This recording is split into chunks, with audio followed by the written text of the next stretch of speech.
dabaylaha caafimaadka baryeeliya degenasho dalkayga maxaa diiday dalkayga maxaa sababkooda horta waxaan rabaa inaan ka bilaabo bini aadanka meesha ugu khatarsan oo laga weerari karo waa maskaxda haddii lagaa dhaadhiciyo inaad waxbana ahayn hadda 5 sano 6 sano ka hor waxaa la dhahay nimanka Soomaaliyeed waa nimanka ugu joogsan wadankan jaadi cunaan caruurtooda ma haystaan bla bla bla hadda waxaa la bilaabay hooyooyinka Soomaalida ma shaqaystaan suuqadii ma yaqaanaan inay waxaas la sameeyo maxaa loo sameeyaa waa inay la isweydiiyo iyo xisaabtan oo soo bandhigay Rumia hatta ka hadalno kiiska ugu dambeeyay oo hooyooyinka laga hadlayo waxaa la yiri dumarka Soomaalida ma shaqaystaan yaa waa dumarkaas laga hadlayo hatta fiirisid sidii u sameeyeen xisaabtan wixii ka bilaabeen kuwa 30 sano jiro ilaa kuwa 60 sano jiro laakiin hatta fiirisid Soomaalidan inta joogto iyo meeqa 35 sano ka yar Soomaalida Denmark joogto dhan 73% ka badan 35 sano ka yariin okay dadka 30 sano ka weyn iyo 35 sano ka weyn waa dad dagaal soo maray dib soo maray hadda askarta oo Denmark u dirto Afghanistan iyo markii wadanka imaadaan waxa la ahaa PhD qabaan u jirin yihiin ma shaqay karaan waa dad dagaal ku jiray dadkii dagaalka la soo kulma ka war oo ayagoo caruurtooda la cararayo oo gaajo iyo dhibaato u keenta inta imaadeen wixii rabaa markii inay ag dhigaan dad Jarmal ka imaaday oo 20 kilomitir u jirto Denmark so markii laga hadlaayo xisaabtan iyo statistics waa in la fahmo qaybta loo sameeyay iyo maxaa loo sameeyay haddii laga dhaadhiciyo waalidka waxbana ma aha waxa waa adigana waxbana ma tiid waay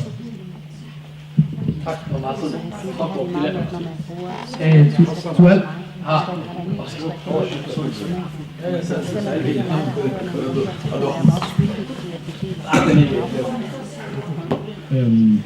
aniga haddii aan hadlo fikradeyda dhiibto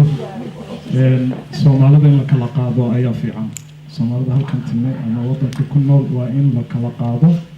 koox loo sameeyo kooxda kooxdii ugu horeysay ee halkan yimid aabayaasheen qoladii ay dhaareen ubadkooga ah oo dhalinyarta halkan fadhida iyo qolada cusub anaga iyo Soomaalida marka waxa weeyaan waa la kala duwan yahay anigu waxaan ka hadli karaa Soomaalida cusub dhalinyartii cusbeed rag iyo dumarba lahaa oo waliba dhalinyaro badan kolkaas gaashan dhalinyaro ahaa adigu oo badaha soo maray Liibiya ama Turkiga soo maray halka doonaya soo maraan soo tahriibay dalkan yimid badankoodu waxay la joogeen masaajidkaygu yimid jiray saaxiibana waan ahay dadkaas waxay intada aad u fiican run ahaantiina waxay ahaayeen dhalinyaro godob laga galay godobtana waxa ka gashay Soomaalida halkan joogtay xil hore timid baasaboorada cascas haysta iyo kuwa barmadka haysta maalintii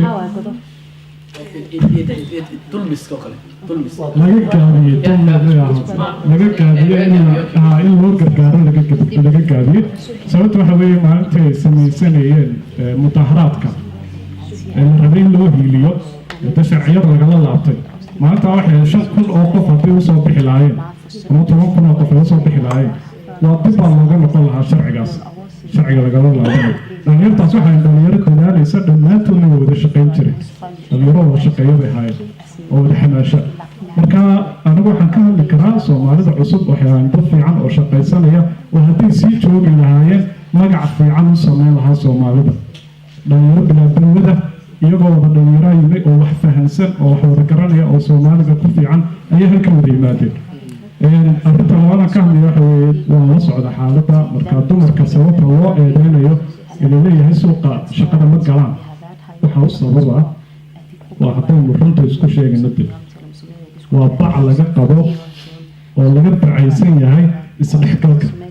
iyo wadaadadii oo majara habaabiye dadka oo uga dhigay isdhexgalku inuu yahay inuu qofku shaarka diinta u saarayo oo diinta ka tegayo haddii kale aanu samayn karin isdhexgal taas oo sababa waxa u sababa dumarka Soomaalida marka runta la isku sheego waxay rabaan ciyaar fara badan inay dhalaan todoba heestaan sideed heestaan iyo wax ka badan soo shaqeynaysa marka soo shaqeynaysa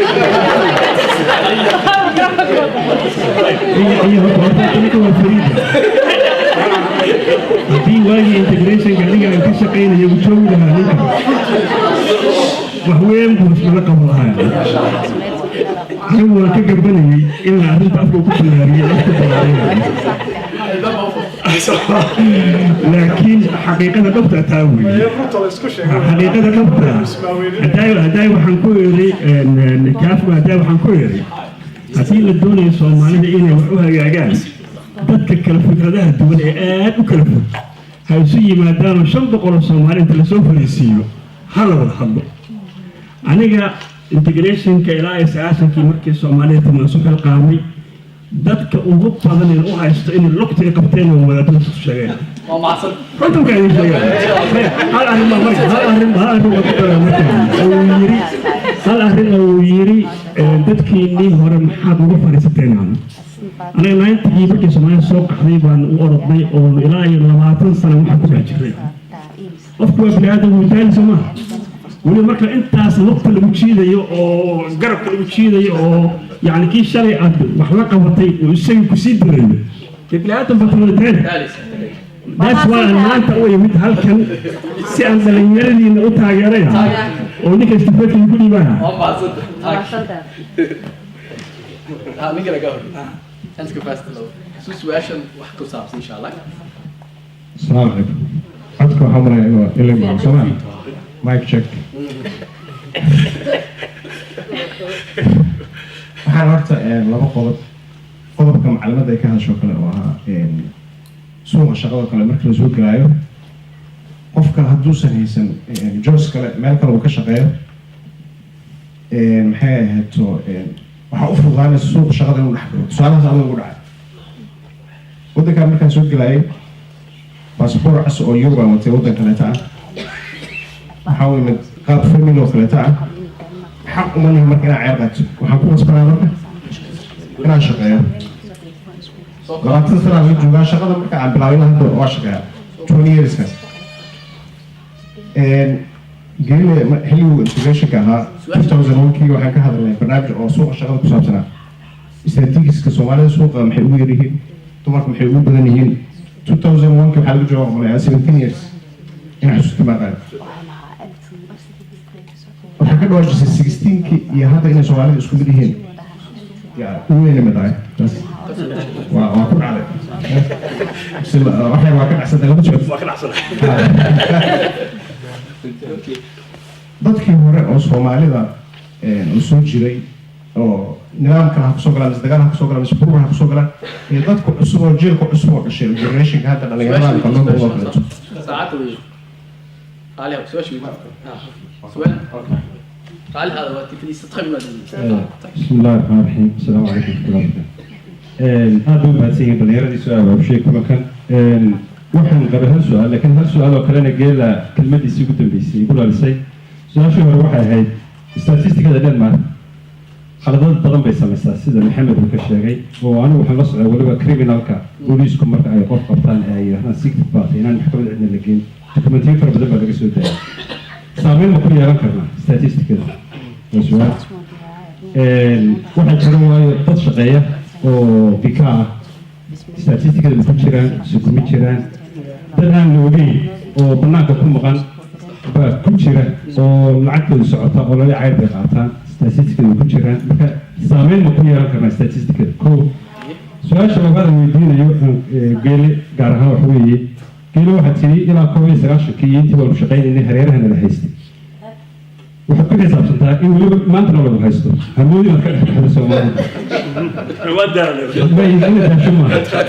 ilaa iyo inta laga tegayo meeshan ama aad cid ka waayeyso maaha in la daalo markaa waxaan isleeyahay halkaa hawsha ka wadaan maanta raggiina integrationka iyo hawlaa soo waa mahadsantahay geela nabad ilaa كليو ما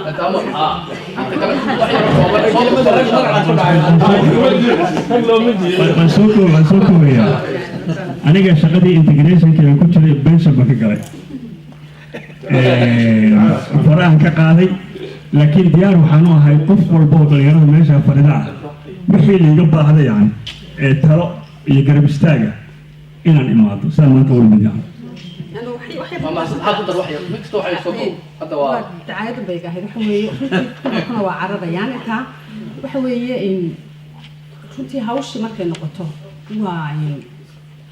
دمر الصوماليات وحوي والبروان وحوي وأنكرك فاميليا الصوماليات شغادة وضعنا وحوي ميدان يقعد تطبله أي تلبده هايستا nationality kale ayay ka hawlgadeen marka horta waxa hooyo hooyooyinka Soomaaliyeed anu gacanta aan taagay farba ku godan qolada kale laakiin